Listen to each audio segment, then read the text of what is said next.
Hey there everyone, Laurel Beard here. Welcome to day 2 of our 5 days of foiling with myself and Justine Hovey. Yesterday we covered some basic foiling techniques with some different foiling products, and today we're going to focus on stenciled foiling. At the end of this video, I'm going to show you how I created this card using a stencil and some foils. And during the video, I'm going to show you these two cards using some stencils from Thermoweb, and how you can create a textured and smooth look using your stencils as well. So let's go ahead and get started for today. I'm going to be using the Deco Foil Transfer Gel and the Deco Foil Designer Stencils. And I've got two different designs here that we're going to go ahead and just get right into. So this is just some regular cardstock. Got the Deco Foil Transfer Gel here, and this is just a flat brush here, dry.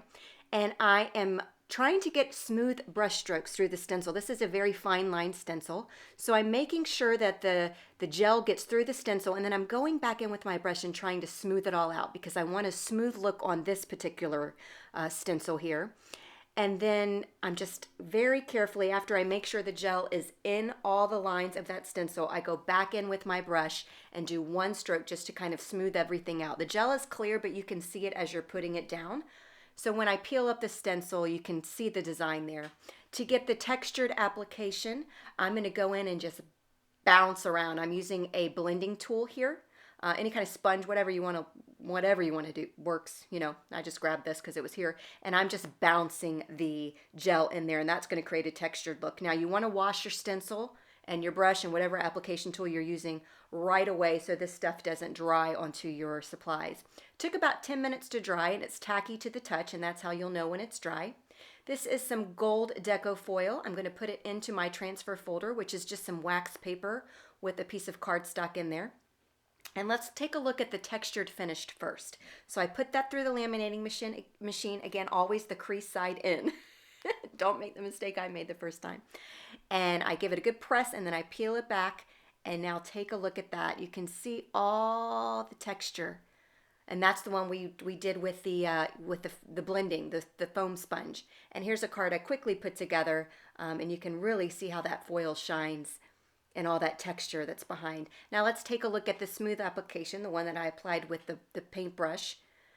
And but first I'm going to go in and color it in a little bit, because you can color over the transfer gel. So this is some distress ink, any kind of ink that you have, if you even want to, ink it up. You don't have to, you can leave it alone. And I'm just going in just to show a difference between the two cards, since they're identical designs. So I went ahead and inked that up first. Then I'm going to put the foil right over the top, run it through my laminating machine. And when you are done, you get these beautiful results. So I'm going to carefully open all this up, and you can see how the foil is pressed onto that design. And look at this. And because I colored the cardstock, you really can see that foil pop off. But this is a very smooth application. So you can get two different looks with your stencil depending on how you put the transfer gel through your stencils. Here's a close-up at that. So these cards, again, are almost the same layout. But let's go ahead and make this card to finish off for today's video. So this is a stencil from Altenew. This is the Watercolor Bouquet stencil, and I'm going to go in and add some color. This is a layering stencil, so right now I'm adhering ink through the first layer. I'm using Catherine Puller ink, so this is meant to be, and I'm just going in and just giving it a very quick blending with the meant to be using a foam blending tool. Any kind of sponge, makeup sponge will work if you don't have a blending tool like this. And then I'm going in with some Aquatini just to add some shading, just a little bit. And again, this is also from Catherine Puller, the inks.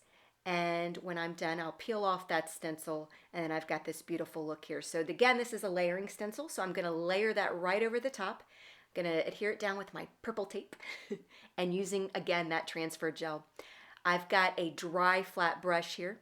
I'm going to go ahead and apply that gel right through the stencil, just like I did on the other two cards. Smooth application. I don't want too much texture here because I just want the foil to show. So I'm going to go ahead and put that gel through all of the opening areas of the stencil, and then I'll allow it to dry. Doesn't take long to dry at all, this transfer gel.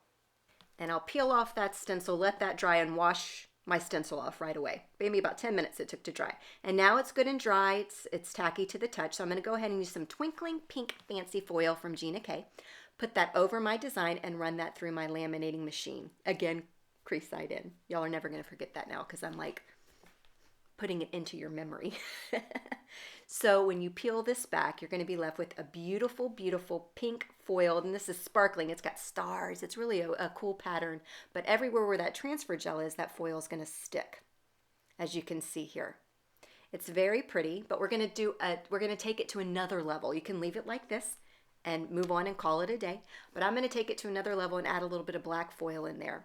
And the way that I decided to do this was to use the Deco foil adhesive pen. So I've got the stencil, and I'm going to lay up that second layering part of the stencil right over the top of the design where the pink is. Very easy to line it up. And then I'm going to use that adhesive pen, and I'm just going to add some adhesive here and there. You can't see it goes down completely clear, but I'm adding this adhesive pen over the foil that's already there. So you can foil over foil if you have the right tools. So I'm not covering the image completely because I still want that pink to show. If I was to take that adhesive pen and cover the whole image, then I'm going to be covering up the pink, and I don't want to do that. So I'm just gradually dabbing in areas. I don't know how it's going to look when it's done. So that's the fun of it. So again, I'm going to peel that up, and the adhesive pen, I didn't put much down, so it didn't take long to dry. Again, it's tacky to the touch, so that's how you'll know. And here you don't need any heat with the adhesive pen. So this is a way to laminate without heat. So I'm just taking some black foil and I'm simply pressing it down, and anywhere where that adhesive pen, the dried adhesive pen is, it will stick.